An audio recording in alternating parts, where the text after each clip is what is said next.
십자가의 도가 멸망하는 자들에게는 미련한 것이요 구원을 받는 우리에게는 하나님의 능력이라. 아멘. 바울의 삶에는 많은 과업들이 있었습니다. 문제를 가진 많은 사람들을 세워야 했고 혼란 속에 있는 교회들을 돌봐야 했습니다. 그리고 바울의 생명을 해하려는 많은 위협들이 있었습니다. 바울이 직면한 문제는 매우 산적해 있었습니다. 수많은 문제 가운데서 바울은 오직 한 가지만을 바라보겠다고 작정합니다. 이것은 그가 문제로부터 도망치거나 회피하겠다는 것이 아닙니다. 바울은 문제를 피해 도망치는 비겁한 사람이 아니었습니다. 그는 담대하게 그리고 매우 효과적으로 문제를 극복하는 자였습니다. 그리고 그것은 그의 지혜와 능력으로 말미암은 것이 아니라 십자가의 도로 말미암은 것이었습니다. 십자가의 도를 통해 바울은 하나님의 능력을 받게 되었습니다. 여기에서 능력은 단순한 능력이 아니라 듀나미스, 폭발적인 능력을 의미합니다. 십자가의 도로 인해 바울은 한계를 뛰어넘는 하나님의 능력 속에서 살아가게 되었다는 것입니다. 우리도 삶에서 많은 문제들을 직면합니다. 그 속에서 우리는 문제가 너무 많다고, 문제가 너무 크다고 불평해서는 안 됩니다. 우리에게 하나님의 능력이 언제나 예비되어 있기 때문입니다. 감당할 수 없는 문제를 직면했을 때 우리에게 필요한 것은 더 높은 차원의 하나님의 능력입니다. 하나님은 차별하지 않으십니다. 하늘의 능력으로 바울을 승리하게 하셨던 주님은 동일한 능력으로 우리와 함께 하시기를 원하십니다. 오늘 본문에서는 십자가의 도가 하나님의 능력과 하나님의 백성들을 링크시키는 다리라고 말합니다. 십자가의 도는 무엇입니까? 십자가의 도에서 도는 메시지를 의미합니다. 십자가의 도는 십자가에서 주님이 이루신 일들을 선포하는 것을 말합니다. 성경은 십자가에 대해서 듣는 것이 하나님의 능력을 가져온다고 말하고 있지 않습니다. 십자가에 대한 신학적 지식이 하나님의 능력을 가져온다고 말하고 있지 않습니다.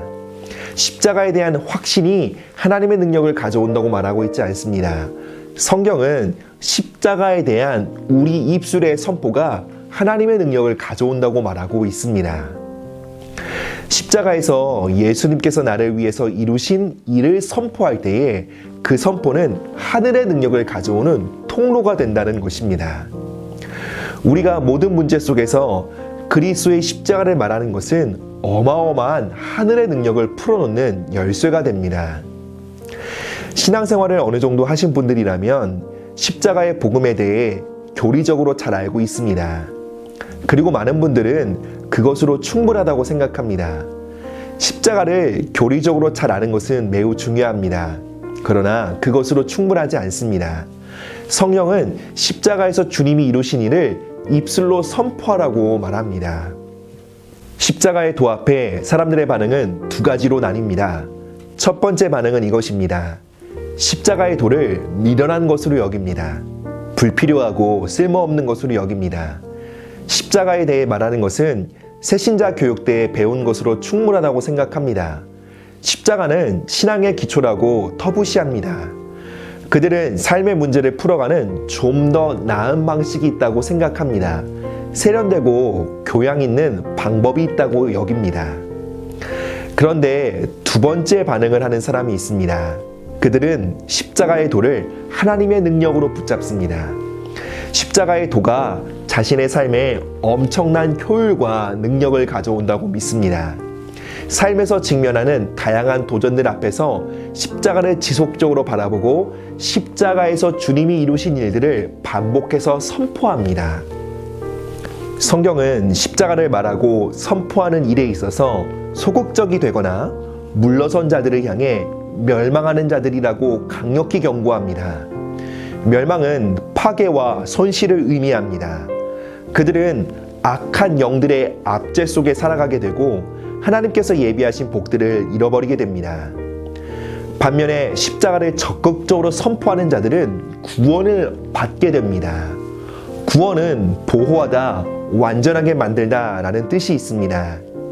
그들은 다양한 위협으로부터 하나님의 보호를 받게 됩니다. 하나님의 능력 안에서 완전한 삶으로 나아가게 됩니다. 죄와 세상을 이기며 거룩한 삶을 살아가게 된다는 것입니다. 왜 십자가를 말하는 것이 중요할까요? 바로 믿는 바를 말하는 것이 믿음이기 때문에 그렇습니다. 고린도후서 4장 13절은 이렇게 증거합니다.